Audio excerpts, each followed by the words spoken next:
heard some amazing stories shared right here in this sacred place. Some of us have immigration stories, epic journeys across distance and culture.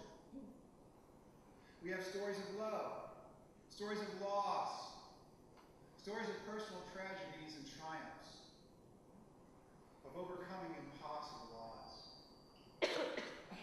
of simple acts of kindness and compassion. I believe that when we tell a story, we weave together our personal experience and our beliefs. We express our values, even sometimes unintentionally. When someone hears a story, one of our stories, and they're moved or inspired by it, a little strand from that thread connects the teller and the listener at the heart. Let me say that again. A strand from that thread connects the teller and the listener at the heart. Brene Brown, in her book Rising Strong, talks about how human beings are wired for story. It's been proven scientifically that when we hear a narrative with a beginning, a middle, and an end, it causes our brains to release cortisol and oxytocin. These chemicals trigger the uniquely human ability to connect, emphasize, and make meaning. These connections, I believe, are the cornerstone of community. It's that sense of connectedness that keeps me coming back here every Sunday. And even some nights that are not Sunday. So, if we see ourselves as weavers, perhaps we can take a step back and see the larger things that we make when we weave. As I wrote this sermon, I began to see my life as a tapestry of stories. So today I'm going to weave a few threads for you from my personal faith journey. It's a journey with many twists and turns, and it's a journey that's brought me here before you today.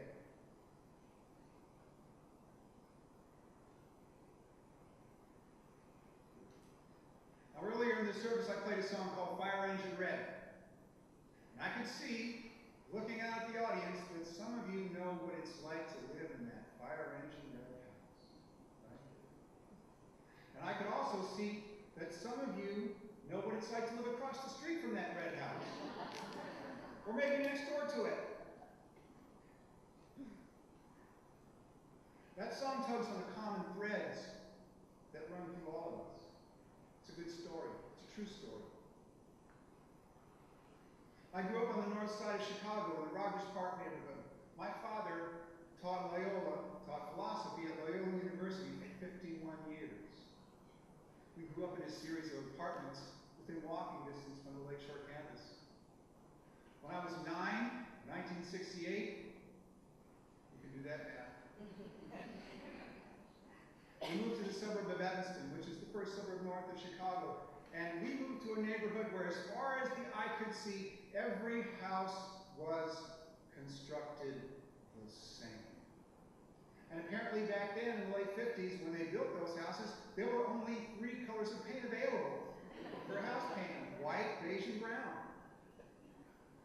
I'm not sure exactly what inspired my parents to do this. But I have a very distinct memory of the summer, the August month of 1968. My mother, my father, my older sister, and I spent painting that split-level contemporary house bright red. And I'm here to tell you, our neighbors were not amused. Our house became this giant conversation piece. Be on the phone, yeah, you know, you turn right on Crawford. It's the only red house on the block. It's probably the only red house in the whole town at that point. It became a point of pride for my family, a giant conversation piece. People would come over for dinner, and my mother was a sociologist. She was the storyteller of the family. She would love to tell that story over dinner. And And she would always punctuate it with this punchline at the end. I worked so hard painting this house, I thought my arms were going to fall off. It was a real point of pride for us.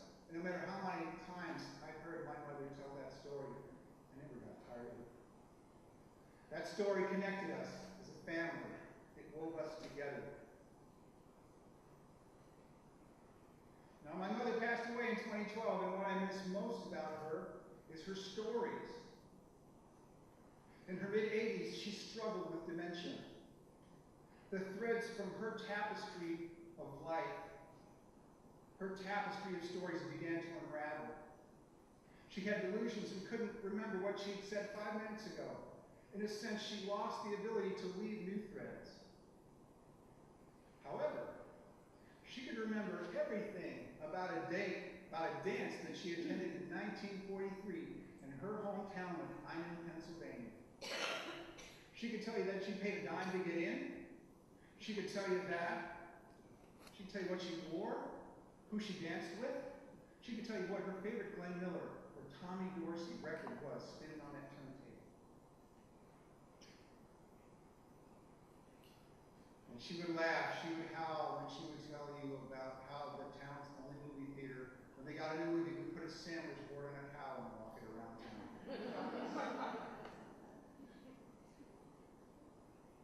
These were the stories my mother told me. These old stories were what held her tapestry together. They were the bedrock, the foundation of her personality that allowed her to keep going when everything else in her head was coming apart. They also got woven into my life, my tapestry. They helped me understand what shaped my mother's values and beliefs. My father was not a storyteller. He tended to keep things close to the vest, but there were exceptions. On my 50th birthday, we were celebrating at my home. We had dinner. I'd had a couple of beers, and I was feeling pretty full of myself, and I made the mistake of misquoting Martin Luther King Jr. My father looks at me and he says, son, Martin Luther King did not say that in his speech to the Lincoln Memorial in 1963. Really? How do you know? I was there. Okay, I was speechless. And I did a little quick math and realized that in 1963 I was 4 years old. And what stunned me was, here my father was present at one of the watershed moments of civil rights history in America, if not American history, period. And I'd never heard this story.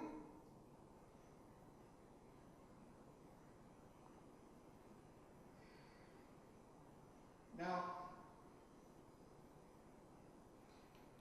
these are the loose threads. The ones that the stories that we don't hear, that are part of our tapestry.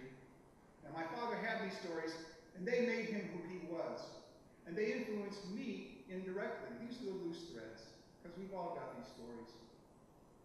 Even though the people don't always tell us the stories, they're still there. They still hold their lives together.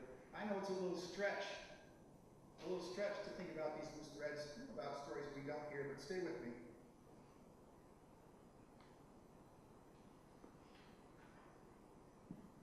My father died in 2016, that's this year in February, and he took his stories with him. And I visited Washington, D.C. this spring, and I stood on the steps of the Lincoln Memorial right where that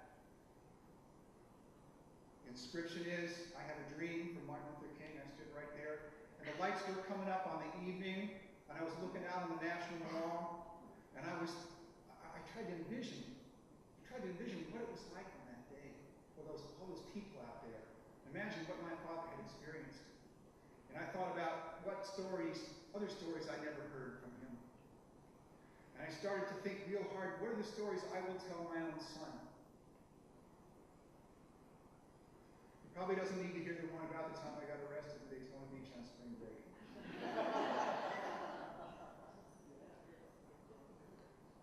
But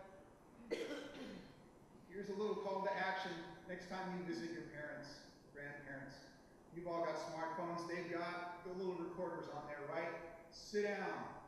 Ask a question. Where were you born? What was it like? What did you do back then? See if you can get them talking. You might find one of these loose threads. Okay? One of these stories that changed their life that you never got a chance to hear. And if you get a loose thread, tie a knot in it.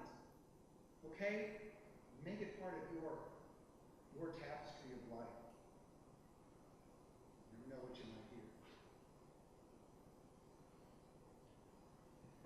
My parents were devout Catholics. As a young child, my faith journey began with stories from the Bible. We went to church every Sunday. I attended Catholic kindergarten and elementary school. I went along with it, but I never felt connected. As I got older, I remember walking out of church and thinking, thank God that's me. When I hit my teens, I stopped going. Life went on, and I never really felt the need for organized religion. After high school, I served in the military. I got out and managed to eke out a living playing music in bars. Eventually, I found myself back in Chicago at DePaul University, a Catholic university, where my mother taught sociology, majoring in computer science. My undergraduate studies were quite well-rounded. DePaul managed to create an atmosphere of Christian values without beating you over the head with it.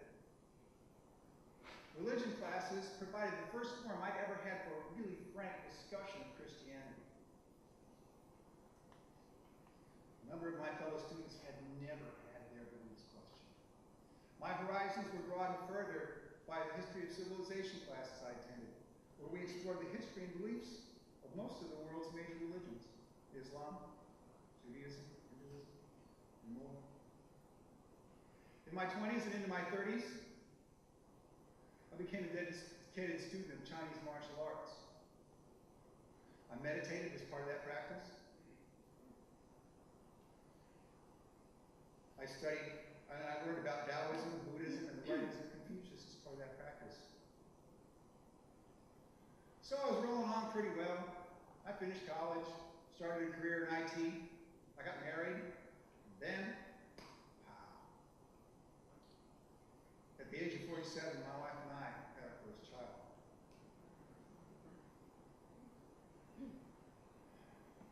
This forced me to take a real hard look at everything I believed.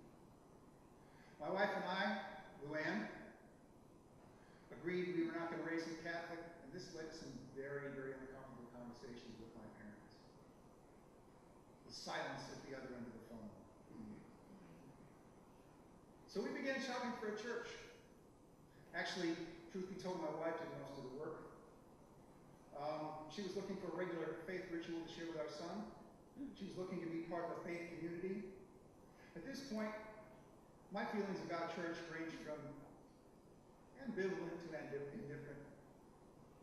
Now, Luann found this community church online. Thank God for Google.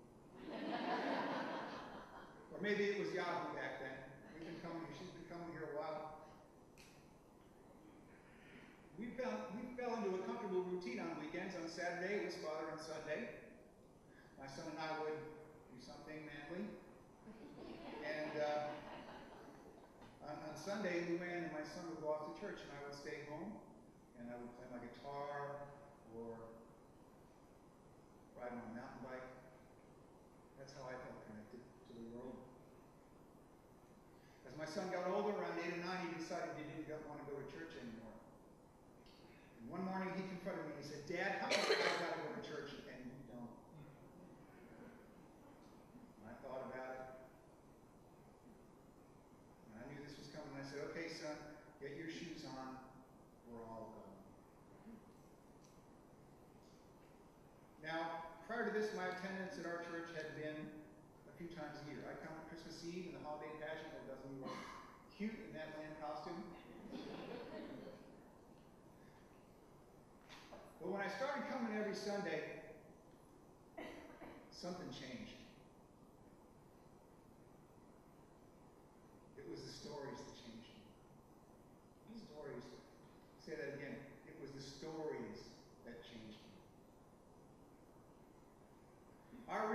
weekly ritual of joys and sorrows is so powerful, I have to brace myself when it begins.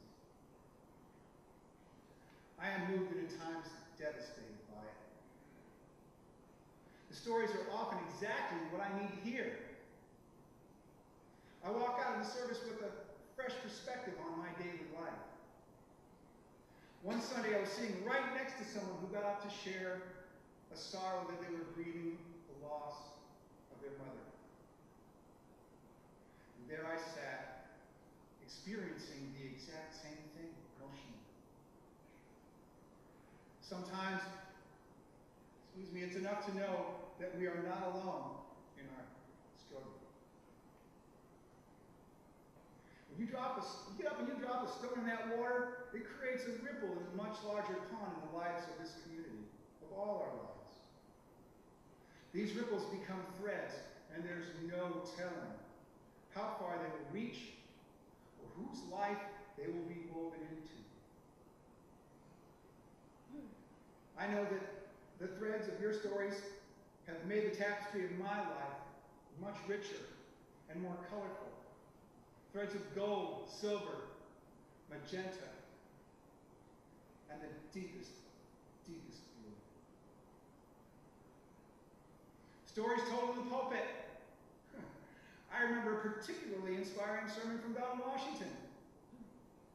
I walked out of here feeling like the Cubs had won the World Series. And I'm from Chicago, right? I was thinking, yes, this is how it's supposed to feel when you walk out of church.